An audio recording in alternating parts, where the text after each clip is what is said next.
Hi, everybody. Welcome to today's Tuesday Talk. I'm going to give you my April results and just talk a little bit about a couple of the sessions that I attended at KetoCon. As of today, I've been back 2 full days. I've been trying to cram a lot, into some videos to share with you guys. So, but before I forget, I do want to welcome the new members. We've had a handful of new members that have joined in the last 2 weeks since I've been away. You'll see them there. Thank you so much for showing your support and joining my channel.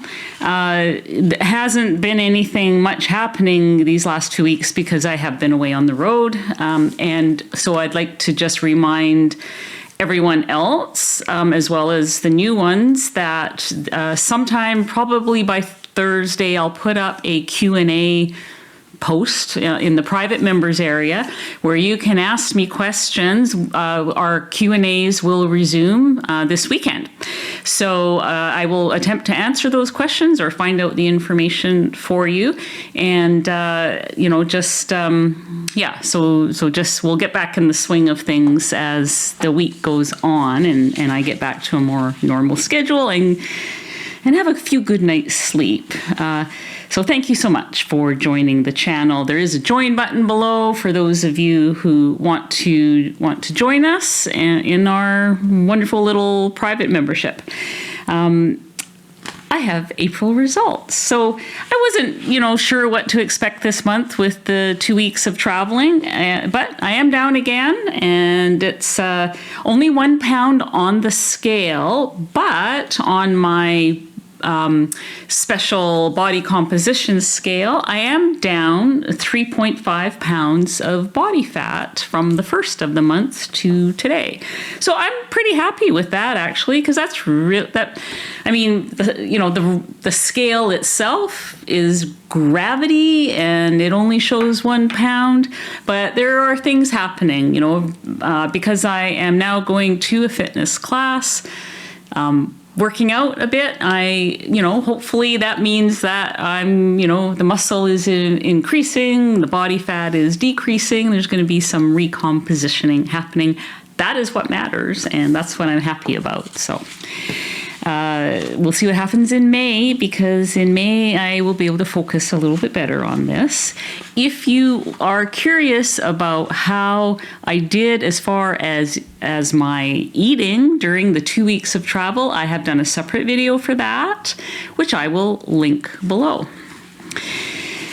What I would like to talk about is the what I'm going to do in May as kind of my plan of action, and I'm going to talk about a couple of presentations that happened at KetoCon. So in May, I feel like there's still a lot of things that I want to go through in my notes from KetoCon and just kind of digest and think about. So I'm just going to stick to the basics, and for me, the basics is basically triple B and E: beef, bacon, butter, and eggs.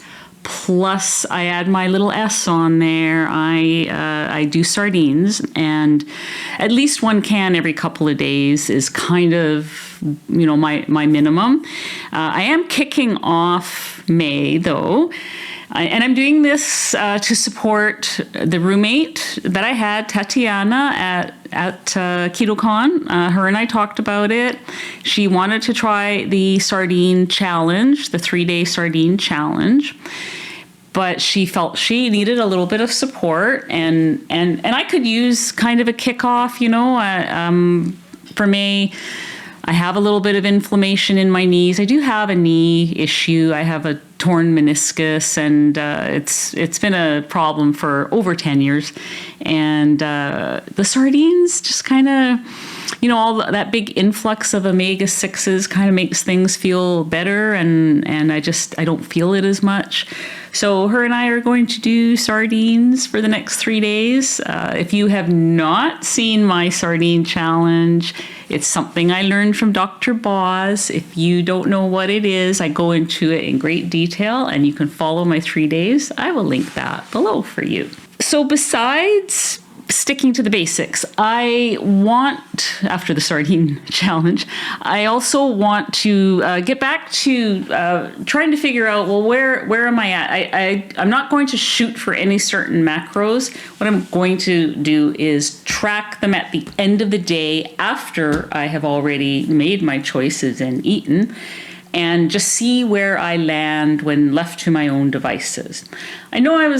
I think I said I was going to do that last month. It didn't work out with getting ready for KetoCon and having to do all the taxes and everything 2 weeks in advance, because April 30th is the tax deadline for Canadians, and I do the whole family's taxes.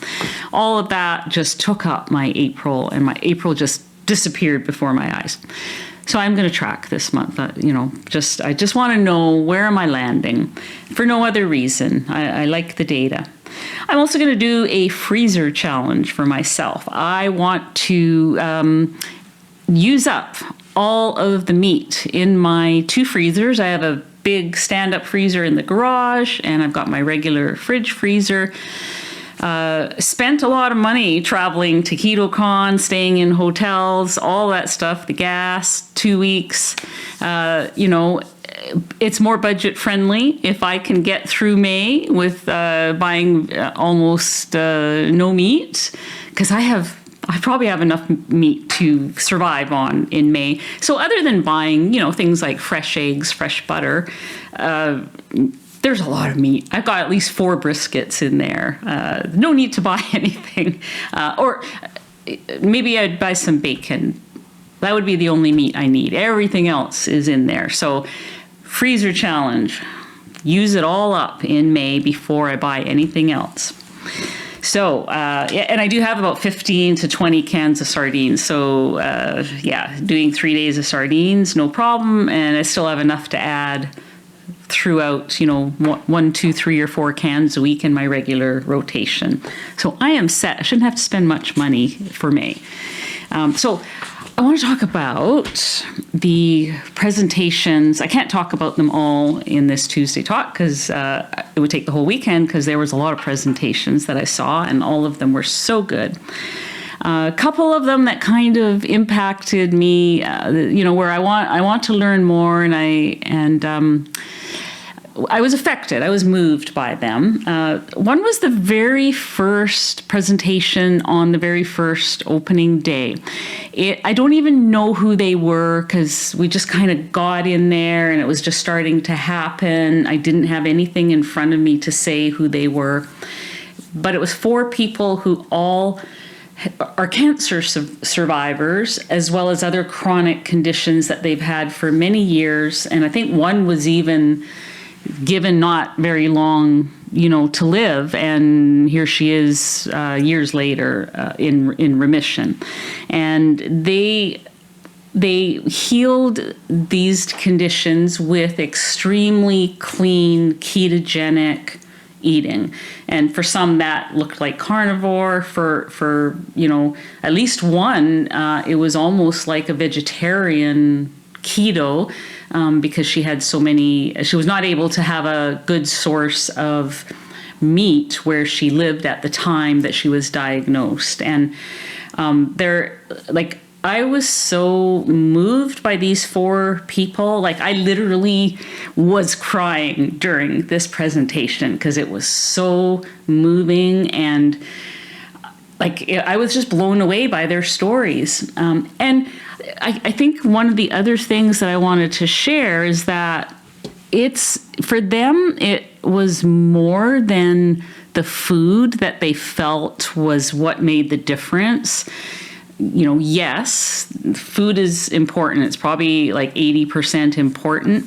But what I got from them was that extra stuff that they did, making sure they had enough sleep, making sure that they were talking prayer and meditation and gratitude and holistic kind of things, saunas, cold plunges, infrared light therapy. I'm not even sure if I'm using the right words, because these are things I still, want to look into myself. But I mean, one of them had a sauna installed in their 1-bedroom apartment because it was so important to them. I mean, they changed their lives, like they went to extremes to put their health first.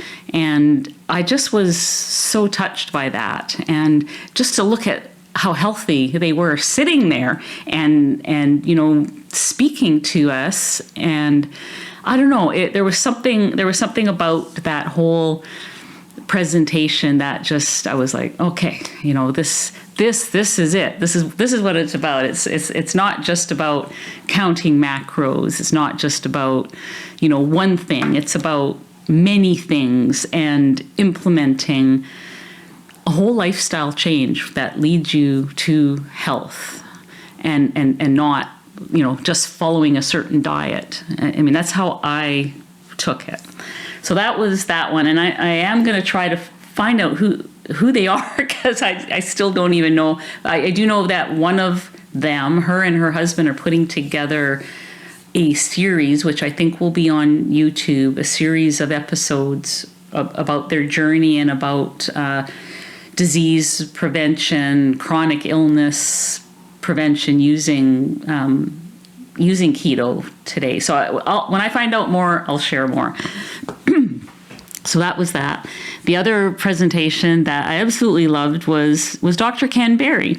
Now, we've all seen so many of his videos, and I had he's very charming in his videos. He's straightforward, matter of fact, but in a live presentation, I had no idea that he was so funny. I mean, he, 1 minute he can make you just laugh your head off, and the next minute you're like, ouch. So you can't be fooled by the velvet gloves, because there's iron fists underneath there. And he wants us to help him go after big pharma, big food, and he pulled no punches. He was pretty amazing, and I just felt like, okay, maybe all of us together can change things. I mean, one person obviously can't do it, but our dollars count, and if we stop paying for all of those keto products that have 50 ingredients on them, and focus on real foods, getting out in the sunshine, with our eyes and our skin, like just getting out for walks, movement, those things can all be free. You can accomplish what you need to accomplish without spending a lot of money. When you look at the things in the stores, like a loaf of keto bread or keto snacks, those things in the supermarkets, like there's whole sections, and it's even more so in the US than Canada. In Canada, we have, a few keto things, but you go to any place like Walmart and there's like a wall of keto. Those things are very expensive. A lot of things that are good for keto, that are on the labels are very expensive. And his point that he was trying to make, and he made it very well, is that, we don't need that. We can just get out and be human beings following a proper human diet. And so I really appreciated his whole presentation. I thought it was excellent. And then the other one was Sally Norton's presentation on oxalates. She has written this book. This is her book, Toxic Superfoods. It arrived on my doorstep about 2 days before I left for KetoCon. So I brought it with me thinking I would have time to read it on the way, and I didn't. But, I've gone through and I've kind of checked a few things, checking on different foods that I may or may not, have come across in my travels. I just wanted to make sure that I stuck to the low oxalates because one thing that I did find out from her, and we did talk to her in the hallway for a few minutes, and we also saw her in the gym one morning. She says, and she also mentioned this in her presentation, that a lot of people are hit with that oxalate dumping 2 to 3 years into their carnivore journey. And so just when you think that, things are going really well, you've lost some weight, you've done some healing, you start to get these funny things that can happen. And for me, that has happened. I'm having a heck of a time with my eyes. I can't wear any eye makeup or anything at all because my eyes are just constantly inflamed with I get crustiness and styes and everything else. And that is a typical oxalate dumping symptom, and it is following the timeline that she has said is pretty common for people who have gone more strict. They're not consuming any oxalates, and then that's when they start to come out, and it's really interesting because I happen to know somebody who actually almost died from a kidney infection, and the doctors will say, in this case, it was calcium oxalate type of kidney stones, and the doctors will say, "Oh, yeah, that's oxalates. Don't eat meat." However, in Sally's book and anywhere that you look on the internet, the foods that are lowest in oxalates are meat, dairy, like meat, cheese, cream, that sort of thing, fat. Those are the foods that have almost zero oxalates. They don't tell you that the ones that have the most oxalates are spinach and almonds, so meaning almond milk, almond flour. There's a few of them that are the highest in oxalates. So, for people who are doing those spinach smoothies with almond milk, danger, that can make you very sick. Over time, it sort of accumulates in your body. So it's all very fascinating to me, and I feel that my symptoms and the timing of them are just so typical of what she described in her lecture as well as in this book. So I'm pretty excited about finishing this book and sharing more with you as I learn it. And it's just, these are things that we all need to be aware of. So I was so happy to have met her and to have heard her lecture as well.